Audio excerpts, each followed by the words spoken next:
Sweep, la parole est aux danseurs hip-hop.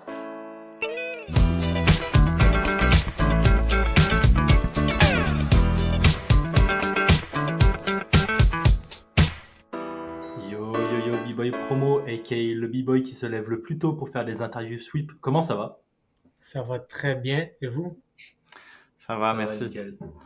Avant de se lancer dans la conversation, j'avertis tous les auditeurs qui nous rejoignent peut-être sur cet épisode qu'il est disponible sur Apple Podcasts, Spotify, Deezer et YouTube. Donc voilà, bienvenue à tous. Aujourd'hui, on interview.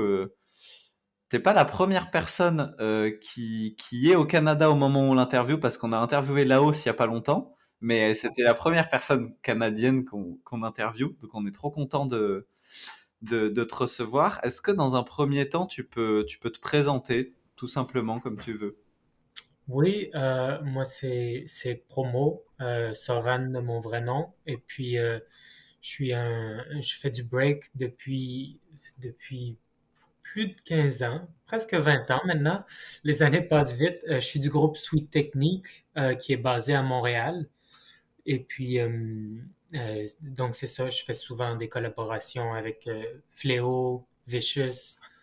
Et puis, en parallèle à ma carrière de b-boy, je travaille aussi, je fais des créations pour le milieu de la danse expérimentale, disons. J'essaie des trucs sur scène avec d'autres. Si je me trompe pas, t'as aussi fait beaucoup de contemporains. J'ai travaillé pour des compagnies de danse contemporaine. On dirait que des fois, j'ai un peu de retenue à dire je fais du contemporain ou de la danse contemporaine parce que pour moi, c'est pas, ou du moins ma manière de le faire, c'est pas un style de danse, c'est juste la réflexion sur le mouvement. Donc, quand je vois la catégorie contemporain, So You Think You Can Dance, j'ai absolument rien contre, mais je m'identifie pas nécessairement à ça. Pour moi, le break, c'est de la danse contemporaine, c'est de la danse qui est actuelle, c'est de la danse qui est expérimentale. Et donc, pour moi, voilà. Pour moi, la danse contemporaine, c'est très, très, très large. D'accord. Donc tu dirais que, vu que tu as fait l'école de danse contemporaine de Montréal il y a déjà quelques années, tu dirais qu'elle t'a apporté plus de choses au niveau de la manière de réfléchir le mouvement plutôt que dans le mouvement vraiment en tant que tel? Bonne question. Pour moi, je me suis rendu compte que ça a plus réaffirmé des pensées que j'avais sur le mouvement et que je partageais déjà avec mon groupe, avec Léo, tout ça, euh, que j'ai appris à mettre en mots ou, disons, en conversation avec d'autres qui parlaient beaucoup de leur art. Je me suis dit, ah, moi, c'est plutôt ça, moi, c'est ci, moi, c'est comme ça que je vois ça. Donc, ça a permis de mettre en mots qui s'écrivent bien, mais c'est déjà des choses, tu sais, pour moi, la spontanéité, c'est quelque chose qui est super important dans ma danse depuis toujours. Pour moi, le lien empathique avec la personne qui danse, c'est une des choses qui est primordiale dans le sens que je vois pas juste la forme, je vois l'expérience que la personne est en train de vivre. Donc, si la personne est confortable dans son corps, si la personne a du plaisir à danser, si la personne se surprend elle-même, pour moi, c'est des choses que j'apprécie euh, voir au-delà de la qualité d'exécution qui est là. Et puis, même dans mes créations scéniques, je garde le même esprit, mais c'est juste que je teste d'autres formes, mais le fond reste le même. C'est tout ce que t'aimes voir chez les danseurs. Est-ce que c'est des choses que tu retrouves beaucoup chez les danseurs de break en battle ou pas? Oui, il y en a énormément chez qui je retrouve, mais je vois aussi énormément de passages tout préparés si j'ai rien contre. Mais moi, personnellement, j'aime vraiment voir les gens se surprendre eux-mêmes. Donc voilà, et puis il y a une grosse pression dans les battles qui fait que souvent les gens vont tout donner absolument, puis on sent qu'ils il pousse comme euh, qui pousse jusqu'à l'inconfort. Donc souvent, je ressens l'inconfort des gens qui battle. Et puis pour moi, ben, en fait, le break, ça a toujours été une danse de domination. Comme toutes les formes de hip-hop, c'est les graffitis, c'est j'écris mon nom le plus gros partout, le plus haut. Le rap, c'est moi le meilleur et tout ça. Donc pour moi, le break, il y a aussi cette énergie-là où tu arrives dans un endroit, puis tu dis c'est moi le meilleur, puis je pense pas nécessairement que je suis le meilleur quand j'arrive dans un endroit très loin de là, parce qu'il y a plein de danseurs exceptionnels, mais d'arriver avec cette énergie où je crois en ce que je fais et cette énergie où est-ce que j'accorde de la valeur à mon art, ça fait que je peux arriver dans un endroit puis être fier de ce que je fais. Et puis, pour moi, j'aime voir des artistes qui le montrent sur le plancher, qu'ils arrivent puis qui sont confiants, qui sont à l'aise, qui sont confortables, qui prennent leur temps, qui essayent des trucs, qui prennent des risques parce que ils connaissent la valeur de ce qu'ils font, puis ils connaissent la valeur de l'expérience qu'ils vivent. Euh, et donc voilà, ça c'est quelque chose que moi j'aime particulièrement voir et que je ressens moins quand je sens que quelqu'un croule sous la pression de devoir performer en battle. Ça me donne envie de te poser direct une des questions. On a un rituel dans ce podcast, c'est qu'à chaque fois, la personne précédente a le droit de poser une question ou plusieurs questions pour la personne d'après. Et du coup, juste avant toi, on avait un danseur qui vient du break, mais qui est un danseur expérimental qui s'appelle Max Spencer. OK? Et, euh, et du coup, qui voyait bien qui tu étais. Il nous a donné plusieurs questions. Du coup, on va te les poser à des moments différents peut-être de l'interview. Mais il parlait justement de cette sérénité que tu dégageais en battle, et notamment au milieu de ton groupe où Vicious Victor, il a quelque chose de peut-être plus dans le vif du sujet, tu vois, peut-être plus dans justement cette opposition dont tu parlais, que Léo, sous des attitudes des fois timides, finalement a un côté straight to the point, comme comme tu disais l'autre fois, et que toi, du coup, tu venais contraster avec un visage plutôt souvent détendu, souriant et chill. Et, euh, il voulait te demander d'où venait cette sérénité-là. Bonne question, mais je pense que c'est juste des questions de personnalité. Et puis, même chose pour Victor, sa manière d'approcher la vie. Il rentre dedans, il mord la chose. Il y a un gros passé qui se voit dans son break. Et je veux dire, Victor, il est vraiment parti de rien, puis il a bâti tout son univers dans le break. Il vient d'un coin très, très pauvre chez nous.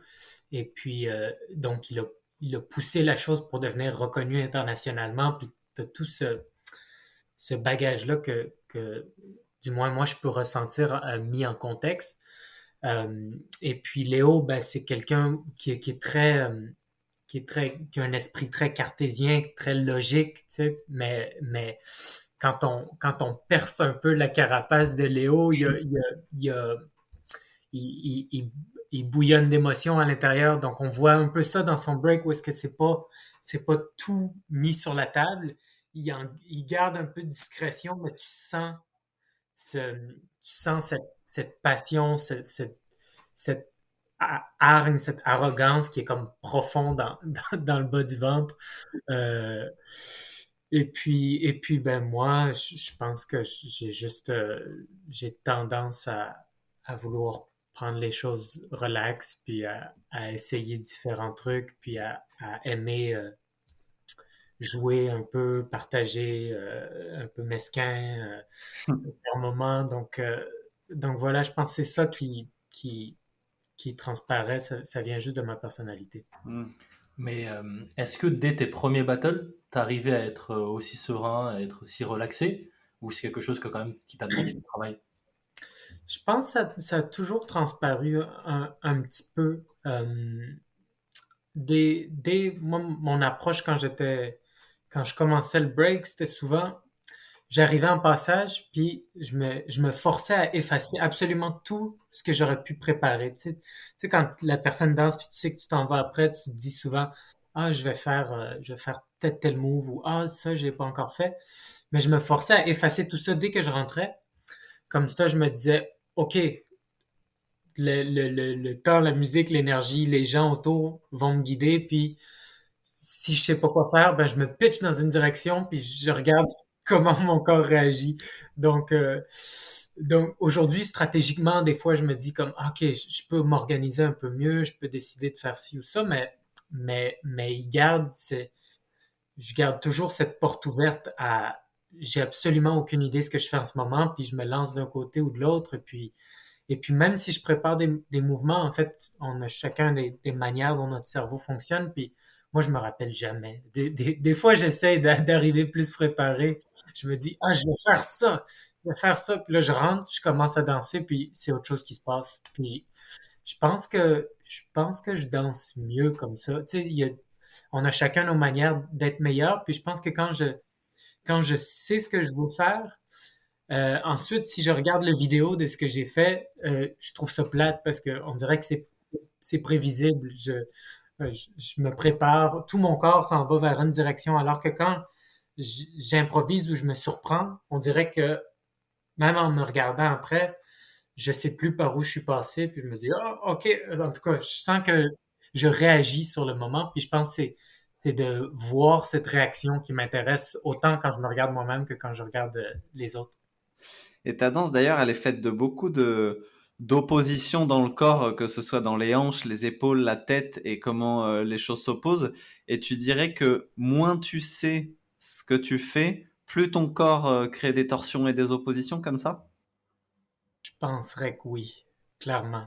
Et Ouais. que quand tu prévois ton passage, tout s'aligne dans une seule direction et du coup, ton corps, euh, ton corps est plus facile à lire? Oui, je dirais que ça ressemble à ça. Ben, je pense, tu sais, quand tu sais exactement ce que tu vas faire, comme, admettons, quand je pense à ce que je vais faire, ben, je me donnerai une série de mouvements. Tu sais, ce mouvement que j'ai déjà fait, ce mouvement que je connais. Mais c'est sûr qu'il y a une certaine rigidité à vouloir exécuter ce truc sans le rater, parce que si j'ai des attentes, je veux, je, je veux réussir ce à quoi je m'attends à faire, alors que si j'ai pas trop d'attentes, ben là, là mon corps, il, il surprend tout ça, puis donc les torsions arrivent plus facilement. Je pense qu'on est plus lousse quand on, quand on ben, je dis on. Je pense que ça dépend pour chaque personne, puis il y a plein de gens qui sont super organisés dans leur danse, et dont j'adore voir la danse parce que c'est un autre feeling. Tu sens qu'ils arrivent, puis tu sais, Hmm. ils alignent les blocs un par-dessus l'autre, puis tout est super bien organisé. Puis des fois, euh, j'adore voir ça aussi.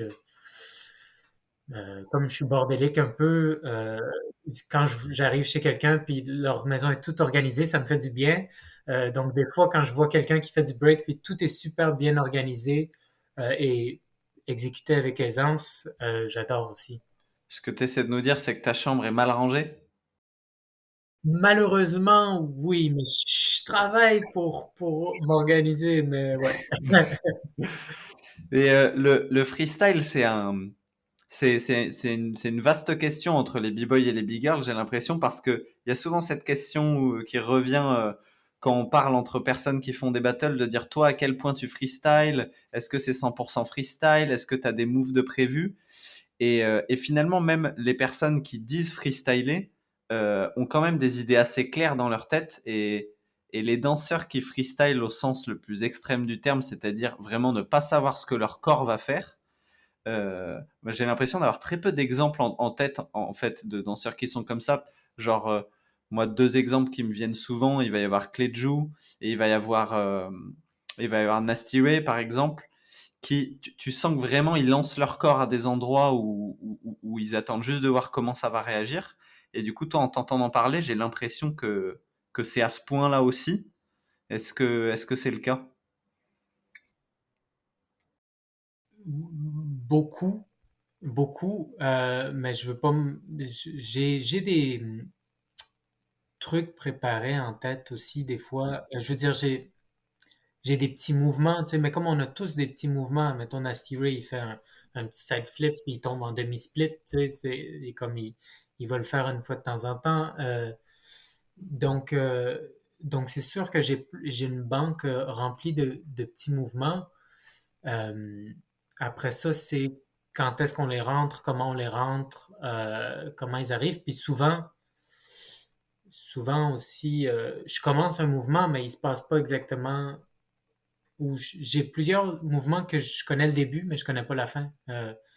Donc, ça sort un peu différemment. Puis là, bon, comme vous organisez Who Got the Flower, tu sais, en parlant, je vois plein d'images dans ma tête de des mouvements que j'ai faits à Who Got the Flower, puis j'ai jamais refait de ma vie, tu sais. Et puis, donc, souvent, et puis plusieurs de mes idées, en fait, quand j'essaie de me rappeler de des mouvements ou quand j'essaie d'organiser mon break comme j'essaie de ranger ma chambre, euh, souvent je regarde mes vidéos pour me rappeler de ce que j'ai fait parce que il y a beaucoup de mouvements que il y a beaucoup de mouvements que j'invente en battle parce que Hmm.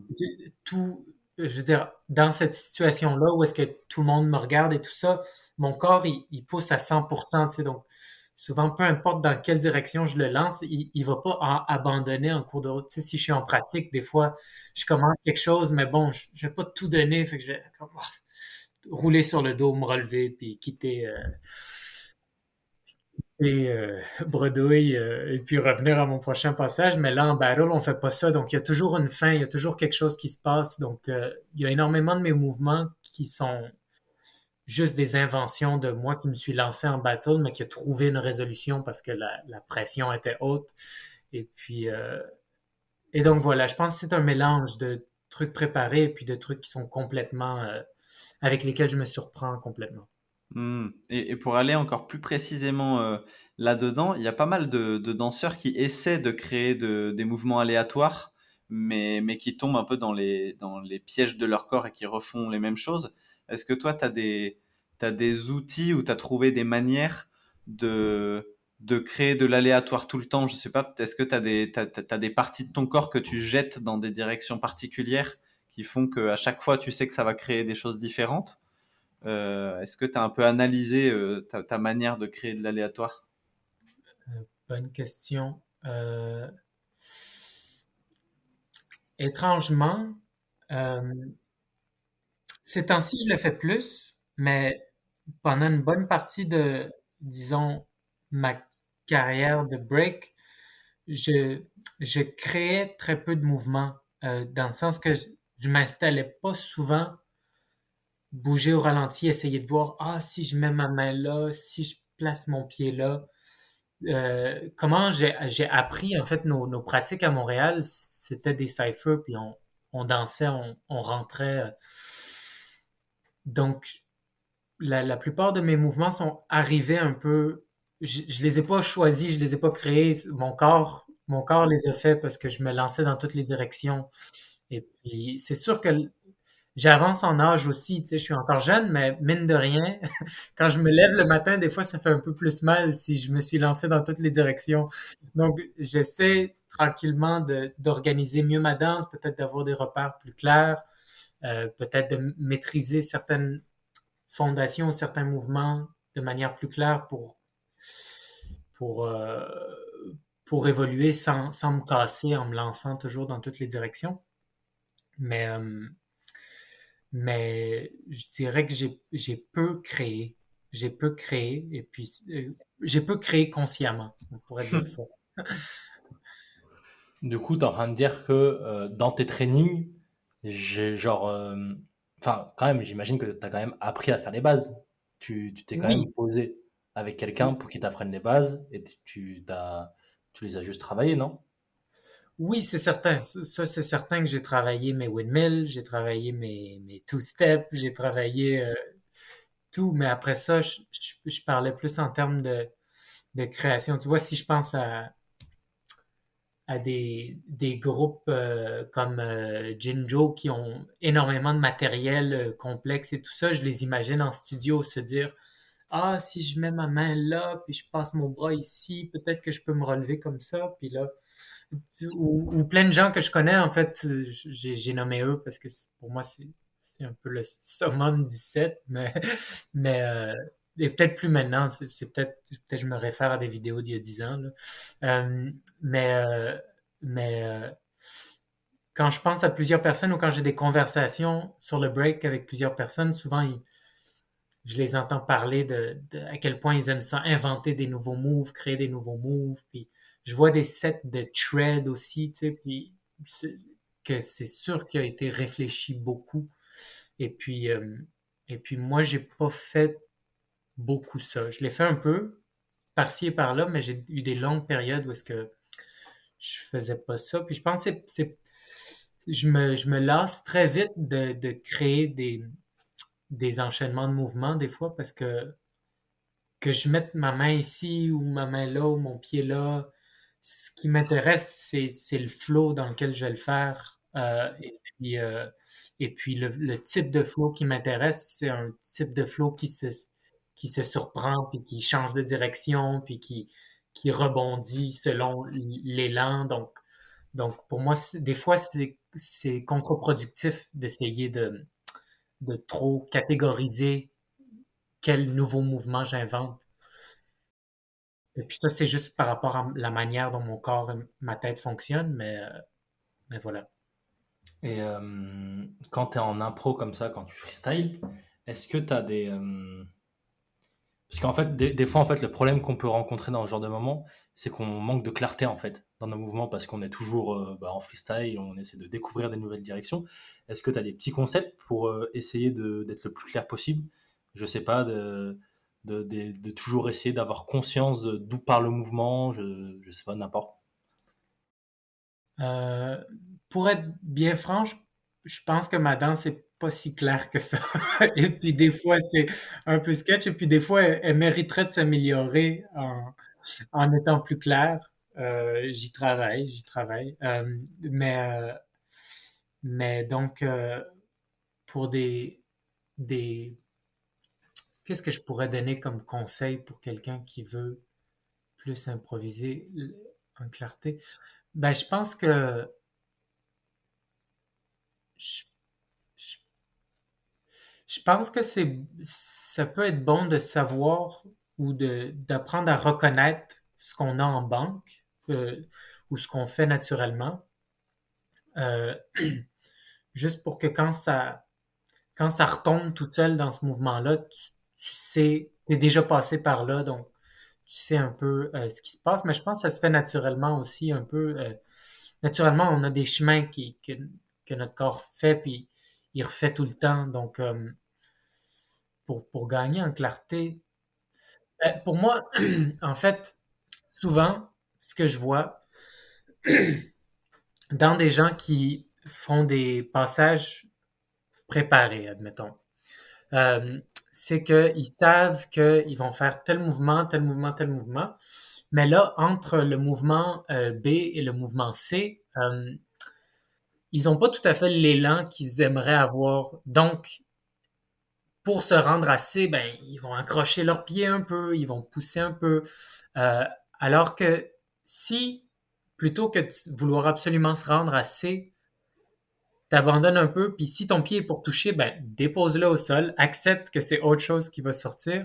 Pour moi, la clarté peut venir avec l'acceptation que peu importe dans quelle forme tu te retrouves, en quelque part, c'est valide ou c'est très proche d'être valide. Il faut juste que tu retrouves. Tu sais, si tu arrives sur le dos, puis là, tu paniques un peu, euh, ben là, on va voir un manque de clarté. Mais si tu arrives sur le dos, puis tu n'as pas la force de retenir tes jambes en position backspin, admettons, ben, fais l'étoile au sol, puis après ça, tourne ta tête un peu, puis tu vas te retrouver sur le ventre, puis pousse avec ta main, puis là, tu vas te remonter debout. Tu sais, tout est valide. C'est juste que si tu paniques ou si dans ta tête, tu dis, ah, je suis pas à la bonne place, je dois revenir dans ce track-là, pour moi, c'est là qu'on voit les hésitations, qu'on voit l'insatisfaction, qu'on voit l'inconfort. Donc, ouais, accepter où est-ce qu'on est, puis jouer à partir de là, pour moi, c'est un peu un conseil que je donnerais. Donc en fait, ça répond à... Peut-être que quand on disait clarté, en fait, l'autre terme, ça serait simplicité dans les chemins que tu as. Parce que moi, il y a quelque chose qui me frappe ouais, vraiment dans les chemins que tu empruntes, c'est que j'ai l'impression que c'est toujours des chemins simples dans le sens évident. Et à la fois, c'est des chemins qu'on voit pas souvent, alors que pourtant ils sont simples. Et je, Ouais, et je me demandais d'où ça venait, mais du coup, à t'entendre, j'ai l'impression que ça passe par l'acceptation, en fait, quitte à passer par des endroits qui sont catégorisés comme étranges ou bizarres pour le milieu du break, mais qui sont les endroits d'évidence pour que le chemin continue, quoi. Je sais pas si c'est clair. Parce que... oui, oui, c'est assez clair ce que tu dis. Puis en effet, pour moi, c'est, je veux dire, quand je décide que je fais du break, je reste dans l'énergie du break et tout ça, mais euh, au bout de la ligne, j'aime bouger, puis j'aime bouger dans différentes formes. Et puis, pour moi, je pense que c'est une bonne chose pour des b-boys ou des b-girls d'explorer en dehors des shapes du break. Et puis là, pour moi, ça veut pas dire que quand tu fais du break, tu es obligé d'aller montrer que tu fais d'autres choses. Mais ça veut juste dire que si tu te ramasses ailleurs, tu peux garder la même énergie, tu peux garder le même confort sans dénaturer l'énergie puis le dynamisme de ce que tu es en train de faire.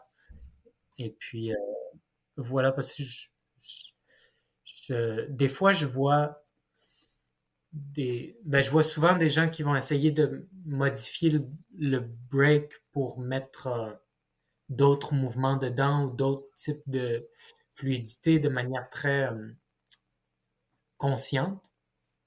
Et puis, j'ai rien, j'ai rien contre, mais pour moi, quand je fais du break, ce que j'ai vraiment envie de faire, c'est du break et tout ce que ça implique dans mon propre imaginaire et dans dans mon interprétation de la culture et des fondations et de l'énergie.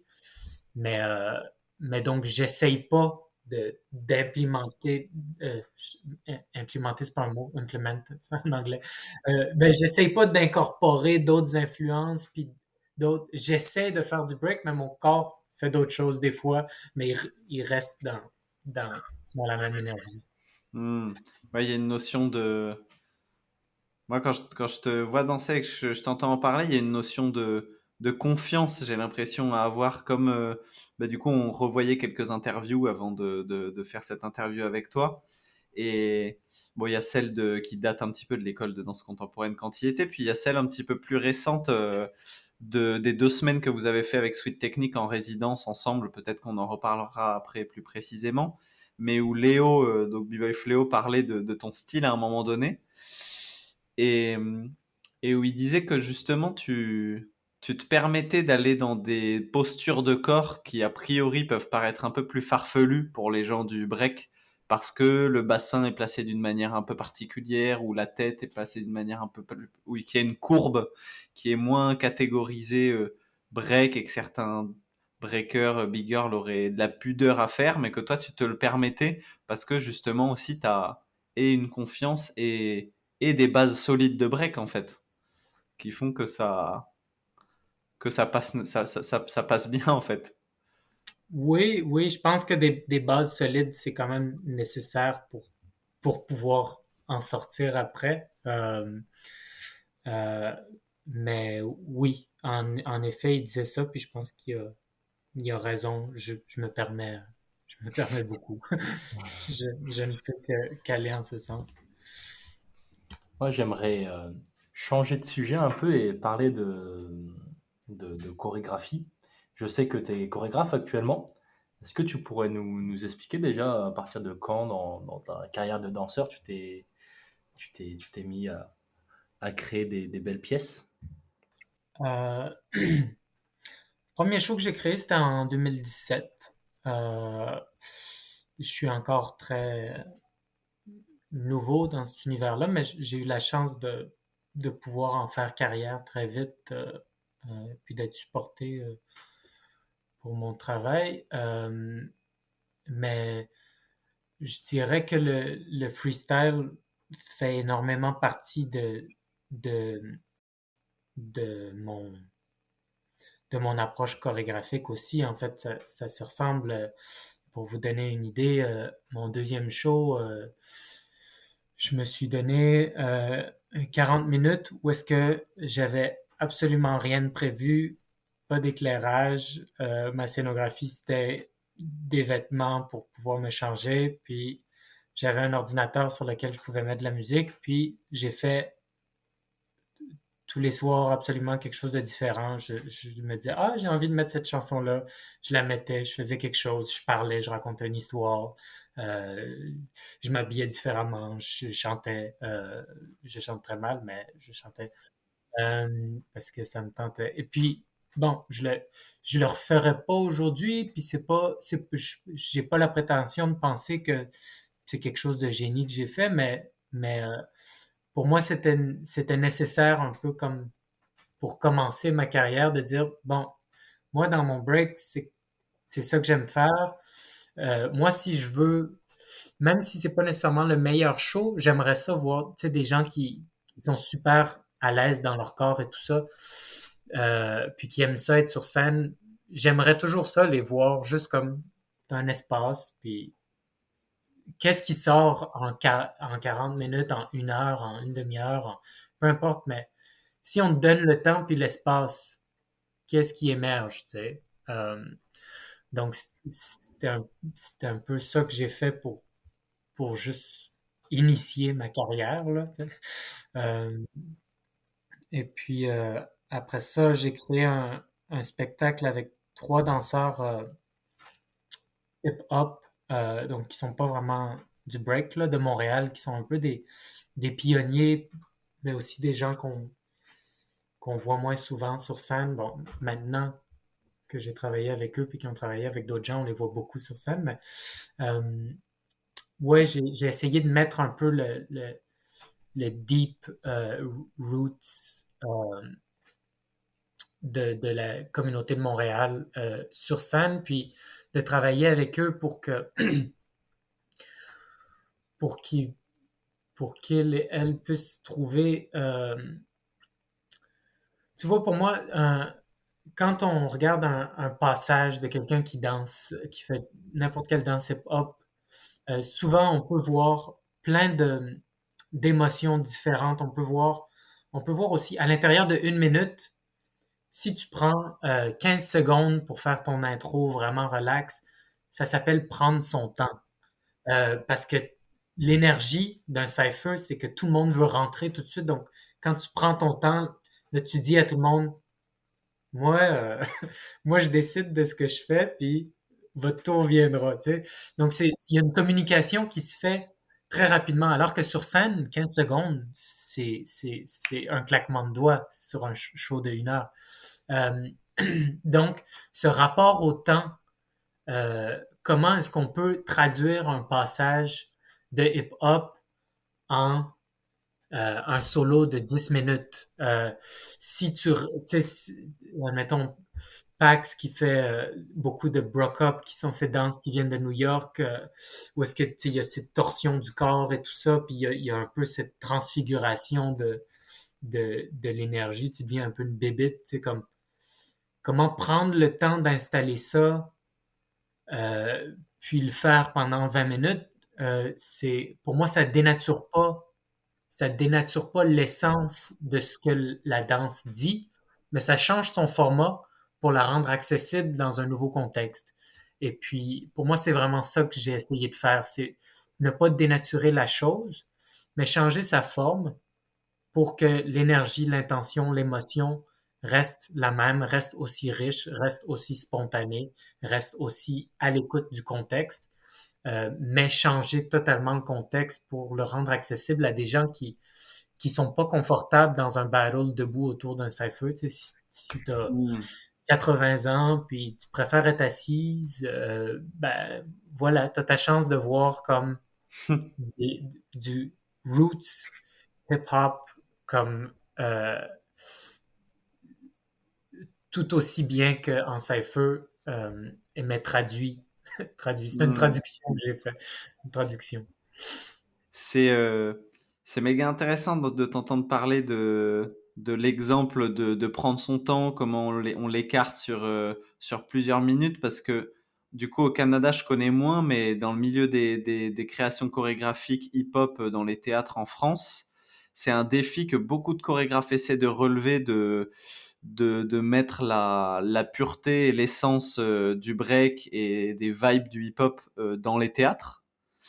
Et, euh, et chacun essaye d'aborder de plusieurs angles cette chose-là. Et du coup, on en voit qui essaient de remettre carrément des cyphers de hip-hop sur scène, de trouver tout un tas de manières. Et il y en a d'autres, à l'inverse, qui rentrent dans le débat en disant que ça a ses raisons si ça reste dans les soirées, si ça reste dans d'autres espaces. C'est parce que, en fait, ça va, quoi qu'il arrive, altérer l'essence du truc que de le mettre sur scène. Et c'est vrai que souvent, quand j'ai vu des tentatives de ça, je parle des créas que j'ai vues en France, et ben très vite, il y a plein de choses qui sont altérées. Il y a plus la même richesse au niveau des rythmes, il y a plus la même intensité dans l'interprétation. Toi, t'as travaillé comment avec les trois danseurs avec qui t'étais pour garder cette intensité-là, pour garder la complexité de leur danse, pour garder leur émotion, tout en étirant ça? Euh, ben déjà, pour garder l'espèce de spontanéité, ben, ils auraient pu le faire avec la musique enregistrée, mais j'avais deux musiciens sur scène, un batteur et un claviériste qui, qui utilisaient aussi des pads électroniques et tout ça donc c'était une musique très riche qui se renouvelait tout le temps. Donc ça aussi, ça crée un dialogue en direct. Mais après ça, pour moi, en fait, j'essaie de... C'est une sacrément bonne question. J'essaie pas de faire semblant qu'on est dans un cypher. En fait, sur scène, j'avais des biscuits et du thé sur scène et des coussins, puis les gens venaient s'installer confortablement. Donc c'était pas. J'essayais de créer un espace accueillant où est-ce que les artistes, autant que le public, savent qu'il y a une bienveillance commune. Puis ensuite de ça, j'ai essayé de vraiment travailler en fait avec les artistes. Qu'est-ce que pas dire la scène c'est mieux, faut que tu ailles plus loin, faut que tu ailles différent, mais, mais plutôt voir si on te donne cet espace qui est différent, en quoi est-ce que tu peux en tirer avantage le mieux, en quoi est-ce que tu peux redécouvrir ta danse et ta vulnérabilité à travers ce nouveau contexte. Et puis j'ai vraiment travaillé, tu sais, puis dans mes créations passées et futures, il y a pas vraiment de chorégraphie comme tu places ta main là, tu descends ton genou gauche au sol et ensuite on descend ici. Moi, personnellement, des fois, je peux apprécier, mais je n'aime pas beaucoup la chorégraphie. Euh, la chorégraphie dans le sens de une séquence de mouvements prédéterminée faite par plusieurs personnes. Donc, j'ai pas mis ça, puis l'échange, il y a des moments où est-ce que c'était back and forth, puis il faisait des passages, mais j'essayais pas de reproduire un cypher, juste comme la musique est exceptionnelle, il y a des gens qui sont là pour vous, vous êtes ensemble. Euh, j'ai fait confiance que ça allait leur donner le goût de danser, puis de sortir le mieux d'eux, puis d'être emporté par la vibe. Et puis, euh, et puis c'est ça qui s'est passé aussi. Mais aussi, j'ai créé énormément en écoute avec les besoins de mon équipe, ce qui n'était pas toujours facile parce que des fois, ils ne savaient même pas s'ils avaient vraiment envie d'être là et tout ça. Puis au final, on a appris les différents besoins en discussion, voir c'est quoi tes besoins pour être le plus confortable possible sur scène. C'est quoi tes besoins pour être... Jean-Edouard Sanguine, qui est un super danseur de hip-hop, lui, il aime ça, brûler de la sauge, purifier l'air et tout ça, puis il a un esprit très spirituel, très rassembleur. Donc avant les shows, c'est naturel pour lui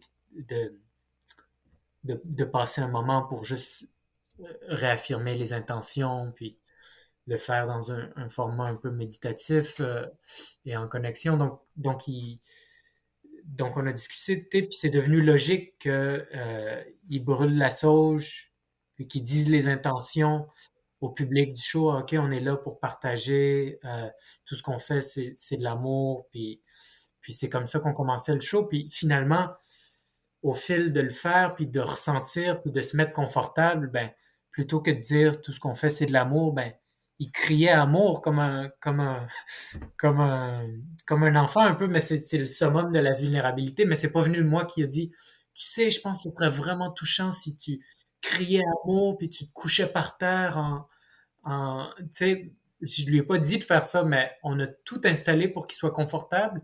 Et puis, c'est ça qui est sorti, puis c'est ça qu'il voulait vraiment dire du profond de ses entrailles. L'amour, c'est important. Je vais crier là, je vais crier amour. Euh, alors que d'autres, tu sais, d'autres danseurs dans le show, ben Pax, elle avait besoin d'un moment calme pour installer une longue introspection parce qu'elle danse très beaucoup dans l'introspection. Donc, si on voulait euh, pousser ça au bout, puis vraiment voilà, exploiter, voir, permettre de dévoiler cette danse qui est introspective, euh, quel contexte on crée, à quel moment on le fait. Euh, tout ça, c'est des trucs qu'on a discuté ensemble, puis au final, la structure du show, c'est un peu décidé, tu sais, quand on arrivait proche de la fin du processus, toutes les idées venaient de l'équipe même. Ah, moi, j'aurais besoin de ça, en fait. Puis tous les trucs que j'avais peut-être dit, puis qui marchaient peut-être moins, ils disaient, ah, tu sais, quand on fait ça, tout ça, moi, j'ai plus besoin de ça. Puis donc, ça fait que les danseurs et les musiciens, tous les artistes sur scène ont vraiment owné, comme ils se sont appropriés le show. Puis quelque chose qui était génial, c'est que tout au long, ce spectacle-là dont je parle, qui s'appelle Un temps pour tout, on l'a tourné beaucoup dans les dernières années. Puis euh, souvent, admettons, j'adorais voir le show parce que j'étais surpris à chaque fois. Puis des fois, je disais des petits commentaires, tu sais, admettons, une fois, j'ai dit, parce que je leur laissais du lousse aussi sur comment ils s'habillaient, tu sais, donc admettons, si je disais, ah, ce serait peut-être mieux, par exemple, que, tu sais, vous soyez pas tous la même couleur, parce que, hein. Là, au prochain show, ils arrivent, puis là, ils portent tous le même chandail, puis c'est génial de les voir avec tous le même chandail, puis ça s'est fait un peu par hasard, mais souvent, ce que je disais, ah, ça, c'est peut-être mieux pas pour laisser plus de place à ça. Au final, dans la spontanéité du show, ça faisait plus de sens de faire pas ce que je leur avais dit, et puis, ils avaient totalement raison parce que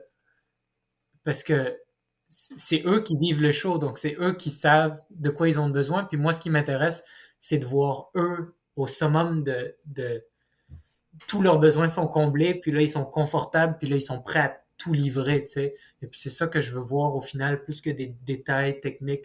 Ah, si tu attendais un peu plus avant de faire ça, si tu... Au final, quand on se connecte vraiment avec une personne, c'est pas grave s'il y a des temps morts, c'est pas grave s'il y a des hésitations. Puis s'il y a des hésitations, tu regardes, ah, ok, ah, j'y vais, ah, yes, tu sais. Comme un peu en battle, tu sais, comme je- euh, je- quand je suis dans l'avion avec Sweet Technique pour aller battle contre je sais pas qui, je me dis pas, ah, ok, c'est Léo qui va faire le premier passage. Après ça, ce sera Victor, puis après ça, ce sera moi. Il y a une place qu'on le sait, la musique sort, ok, c'est moi qui ai besoin d'y aller, j'y vais. Donc, pour moi, de garder un peu cette écoute, cette spontanéité, puis de créer un espace de confiance où est-ce que moi, je fais confiance en ce qu'ils vont sortir spontanément. Je fais confiance à leur laisser la place qu'ils ont besoin, puis eux font confiance qu'ils ont le droit, tu sais, ils ont confiance en moi. OK, si Sovan me dit qu'il préfère ça, mais que j'ai le droit de me laisser surprendre, je vais le prendre, ce droit-là, parce qu'en ce moment, j'en ai besoin, tu sais. Et puis, et puis, et puis, je pense, j'aime beaucoup la spontanéité et l'improvisation, mais pour moi, si j'avais laissé une structure complètement lousse, où est-ce que je dis, OK, pendant 1 heure et demie à 5 artistes sur scène, euh, vous, vous improvisez, vous voyez ce qui sort, je pense que ça aurait créé beaucoup de questionnements. Ah, qu'est-ce que je devrais faire, comment je dois commencer, quand est-ce que c'est qui doit aller.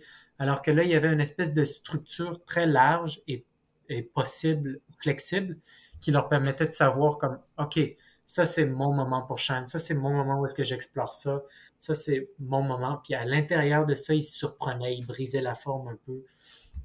Donc c'était un équilibre entre juste assez de structure pour laisser la liberté d'esprit de rentrer en profondeur dans les choses. Et est-ce que tu crois que le public a besoin de savoir que c'est spontané et improvisé pour le ressentir? Parce que les gens pourraient très bien se dire que tout est écrit d'avance? Ou est-ce que tu fais confiance aussi dans le fait que même si c'est pas précisé, les gens vont ressentir que c'est improvisé?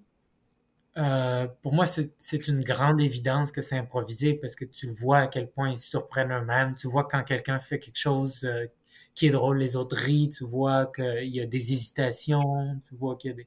Donc pour moi, c'est une évidence. J'ai pas besoin de le spécifier. Je pense que ça se voit. Et puis même si ça se voit pas, puis les gens pensent que c'est tout préparé, ça me dérange pas. Mon but, c'est pas de prouver le point de l'improvisation. Mon but, c'est surtout que les gens ressentent une émotion qui est réelle et vécue, ou une gamme d'expériences, de moments qui sont connectés, réels, vécus. Et pour moi, improviser ou pas, c'est pas ça qui est vraiment important. Et cette chose enfin, la spontanéité, tout ça, est-ce que c'est quelque chose qu'on retrouve dans tous tes spectacles ou c'était vraiment spécifique à ton spectacle Un temps pour tous? C'est quelque chose qu'on retrouve dans tous mes spectacles. Je travaille sur une prochaine création qui va être présentée bientôt, qui cette fois-ci je suis avec deux chanteuses et danseuses, les deux font les deux, puis un artiste visuel qui a créé l'installation, donc on est complètement ailleurs. Mais, euh, mais il y a encore... bon, il y a des défis, tu sais, parce que là, si tu utilises le chant, des chansons, bon, il y a des choses qu'on improvise moins, mais il y a toujours une très, très grande part de spontanéité, puis surtout pour le mouvement. Moi, des fois, j'ai essayé, mais de créer comme tu mets ton pied droit en avant, ton pied gauche en arrière, tu regardes par là. Je, je commence à faire ça, puis ça me, ça m'écœure un peu comme c'est moi, j'aime pas faire ça. J'ai rien contre, mais je n'aime pas faire ça. Je me sens comme si puis je sais que c'est pas nécessairement le cas, mais j'ai l'impression d'objectifier les gens quand je leur dis OK, je veux que tu sois comme ça, je veux que ta forme soit un peu plus comme ça. Pour moi, ce qui m'intéresse des artistes qui sont sur scène ou qui performent ou qui font leur art n'importe où, en fait, c'est de voir qui ils sont à travers le mouvement. Puis quand je mets trop d'attention à la forme, et sur comment exactement leur corps doit être placé, j'ai l'impression que qu'ils deviennent un objet, puis je les manipule, tu sais. Puis j'aime pas ça. Je pense que j'aime ça, sentir qu'on est tous sur le... C'est clair que j'ai un projet, j'ai une vision, c'est moi qui initie le projet, donc je mets les cartes sur table, mais au final, tout le monde crée avec moi selon ces intentions-là, puis selon leurs besoins. Puis je suis très à l'écoute des besoins, puis je me sens étrange quand je guide le mouvement, en fait, tout simplement. C'est quelque chose que tu as toujours voulu faire quand tu t'as démarré par le break au tout début et que tu faisais tes premiers battles, etc. Tu t'imaginais plus tard utiliser la danse de cette manière-là, diriger des processus de création qui sont très différents du milieu des battles, ou ça t'est arrivé de fil en aiguille? Ça m'est arrivé de fil en aiguille. Je voulais pas du tout faire ça. Euh, euh, mais ce qui m'a amené à découvrir d'autres formes de danse, en fait, c'est... J'ai grandi dans le break, j'ai commencé à 7 8 ans. Et puis très vite, je faisais partie de la communauté de break à Montréal. J'étais dans tous les événements avec Léo. On était les deux enfants de la scène. Euh, mais Mais éventuellement, j'ai, j'ai commencé à ressentir que, en fait, ce qui m'a amené vers le break, c'est mon plaisir de la danse, c'est mon plaisir de l'art, c'est mon plaisir de m'exprimer par le corps. Et puis, moi, personnellement, je suis pas né dans le Bronx dans les années 70 ou 80. Donc, le vrai break et tout ça, en fait, quand je fais du break, je ressens une lignée d'influence qui s'est passée, mais je veux dire, j'imite une culture qui n'est pas nécessairement la mienne. Euh, et donc, je pense que je ressentais le besoin d'explorer en tant qu'artiste qui est-ce que je suis en tant que juste la danse. Si je me dis je fais juste de la danse, qu'est-ce que je choisis de faire? Et puis, pour au final, rechoisir le break, mais pas juste faire du break parce que j'ai grandi là-dedans, puis par défaut, je fais ça, mais vraiment voir tout ce que mon corps pourrait faire, ouvrir mon esprit à tout ce qui est possible de faire. Puis ensuite, OK, mais ce que j'ai envie de faire, c'est ici, puis tourner sur ma tête, puis là, je vais le faire. Puis c'est aussi, tu sais, il y a tout ce complexe du comme real breaking, real b-boy, real. Et puis je trouve que ce complexe-là est très important parce que, en fait, c'est un peu l'espèce de underline qui permet que chacun impose un peu de maintenir la tradition, de maintenir la mémoire collective d'où est-ce que ça vient. Donc pour moi, c'est très important, mais à l'époque où c'est ça, je me suis dirigé vers vers explorer différentes formes de danse. Euh, je me disais, OK, si quelqu'un me dit que ce que je fais, c'est pas du vrai break, euh, si des pionniers de New York, on est à côté de New York, donc j'allais souvent à New York dès l'enfance, puis j'ai de la famille là-bas. Euh, donc, dans les événements Rocksteady Anniversary, je rencontrais toutes les OG, puis je me disais, OK, si un jour quelqu'un me dit, un de ces OG-là me dit, écoute, promo, ce que tu fais, c'est pas du break du tout, ça n'a rien à voir. Je me dire, mon univers va être anéanti parce que ce que je fais. Alors qu'aujourd'hui, si quelqu'un me dit, ce que tu fais, c'est pas du break, c'est plus la fin du monde pour moi parce que j'ai pas de perspective et tout ça, puis c'est correct. J'ai pas besoin de prétendre que ce que je fais, c'est absolument l'essence pure du break, mais ce que je sais, c'est que j'adore le break, j'adore ce qui se fait dans la communauté, j'adore les vieilles cassettes, j'adore plein de choses par rapport au break, et puis je fais ce que j'adore, et puis j'essaie d'honorer la communauté en participant à justement notre événement Skillsometer, en étant présent dans les événements pour ne pas tourner la page parce que je fais des nouvelles choses qui sont plus lucratives maintenant avec la danse sur scène. Euh, mais donc voilà, ça fait en sorte que ma fidélité et mon amour envers le break, c'est pas une obligation ou une prison, c'est un choix. Et puis, parmi ces choix-là, je peux aussi faire plein d'autres affaires que j'adore faire, mais le break, c'est mon premier amour. Et puis, c'est ma maison pour moi.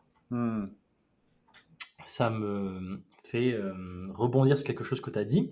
C'est que tu fais beaucoup les choses quand tu danses par envie, mais ça me... En fait, je me dis que si tu fais que les choses que tu as envie ou que tu aimes faire, est-ce que tu n'as pas l'impression que tu t'enfermes, que tu t'enfermes dans quelque chose et que tu te bloques à d'autres directions que tu pourrais découvrir en te forçant, par exemple, à apprendre, je sais pas, de nouveaux pas ou en allant faire des choses des fois que tu n'aimes pas et découvrir au final quelque chose de nouveau pour toi que tu kifferais faire? Je pense définitivement que c'est important de se pousser dans des directions qu'on aime moins. Mais après ça, ça dépend des philosophies puis de c'est quoi les intentions. Moi, je fais du break pour le plaisir. Je pourrais probablement être meilleur si je poussais certaines choses, euh, mais, mais au final, je décide de ce que j'ai envie de faire parce que je le fais parce que j'ai envie de faire, j'ai envie de le faire. Donc, c'est sûr que je me coupe un peu de aptitudes. Mais en même temps, je dis ça, puis j'ai souvent fait par envie, mais il y a certaines périodes, puis en ce moment, c'en est une, où est-ce que mon envie, c'est d'être avec mon groupe, puis de me sentir au même niveau, puis d'arriver dans des places à l'international, puis d'imposer quelque chose. Puis quand mon envie, ça devient ça, ben je me dis, OK, peut-être que ce serait plus stratégique que tu pratiques plus de blow-up, de power move pour pouvoir être dynamique et tout ça. Et puis donc, c'est peut-être pas nécessairement mon envie spontanée quand je suis en studio parce que je me dis, ah, faudrait que je pratique tel mouvement, mais après ça, une fois que je commence à les faire puis je trouve le flow, ben ça me fait plaisir. Donc, je pense que, je pense que dépendamment des intentions, ça peut être très important de se pousser dans des choses qu'on aime moins faire ou qu'on va être moins porté à faire. Mais c'est ça, tout dépend des intentions. Et puis moi, mes intentions varient au fil des périodes.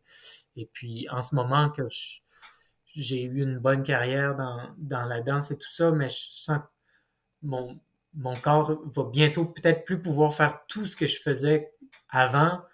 Euh, je me dis que c'est un bon moment en ce moment pour driller puis pour pousser mes capacités au maximum pour voir jusqu'où je peux aller.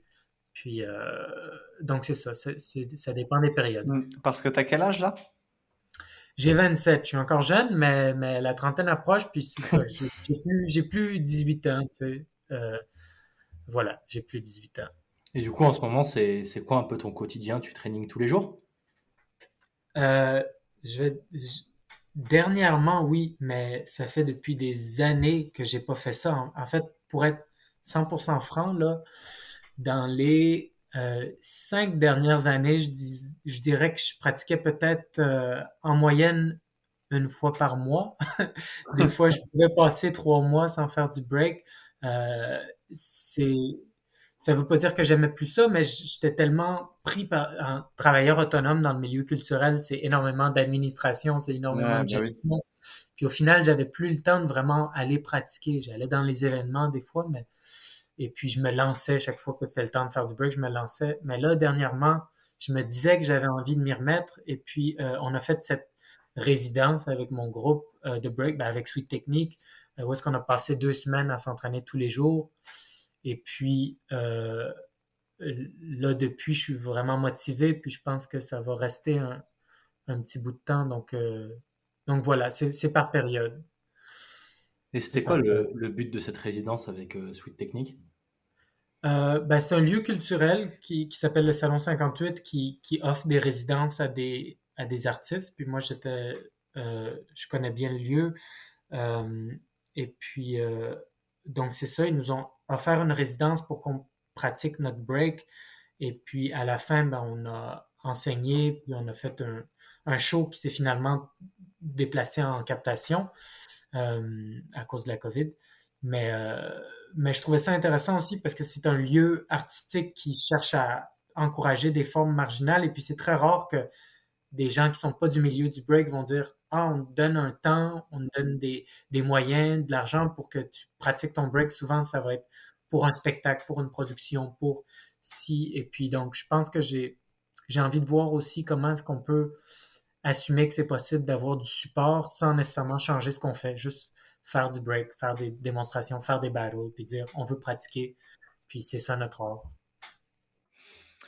On arrive à la fin de la conversation et en plus on doit te libérer à un moment donné parce que tu as des choses à faire. J'aurais une dernière question. On aime bien parler de transmission dans ce podcast. Et il y a une question qui est un petit exercice de pensée qu'on pose à chaque fois, qu'on essaye de poser souvent, qui est imagine que tu croises 30 minutes, seulement 30 minutes, quelqu'un qui danse même pas forcément, mais que tu ne recroiseras pas. euh, et tu bénéficies de 30 minutes pour lui transmettre ce que tu veux. Tu penses et que ça lui servira soit dans la danse, soit dans la vie, hein, mais tu penses que tu dédierais à quoi ces 30 minutes-là? Hmm, ces 30 minutes-là, euh, ben moi je crois beaucoup en s'écouter soi-même, puis en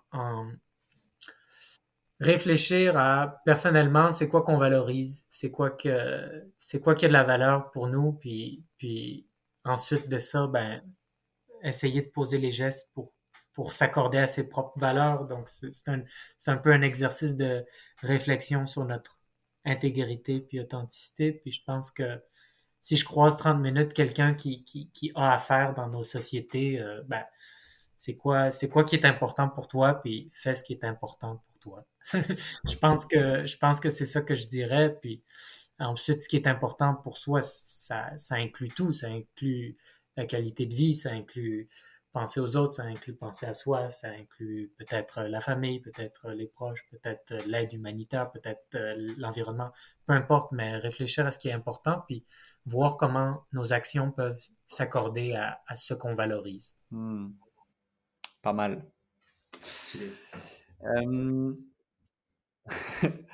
Pour la première fois, on ne sait pas qui est l'invité qui va suivre après toi, donc on peut même pas te dire qui est la personne. Par contre, pour perpétuer le rituel de notre podcast, on va te demander une question ou un sujet à aborder avec la prochaine personne. Donc tu ne sais pas qui c'est, mais tu as le droit de nous laisser une question ou un sujet. Ça peut être très spécifique ou très vaste. À toi de nous dire. Ben, je pourrais continuer dans la même lignée pour m'adresser à ce prochain inconnu ou cette prochaine inconnue. Qu'est-ce qui est important pour toi dans ce que tu fais dans ton art? Trop bien. Merci beaucoup, Sovan. C'était trop cool. Merci à vous. Merci à vous. Ça fait plaisir de partager un peu. Puis merci pour l'initiative. C'est le fun de créer des nouvelles manières d'échanger entre nous. Eh ben, avec plaisir. Et on devrait se recroiser, si je dis pas de bêtises, tu seras là pour le Who Got the Flower le prochain. Yes! Donc on se j'y voit, serai. on se voit à Pontcharra. Ça va en avril. Ouais, on se voit à Pontcharra. Merci les gars. Bonne journée, ciao. Merci. Ciao. Bonne journée, ciao.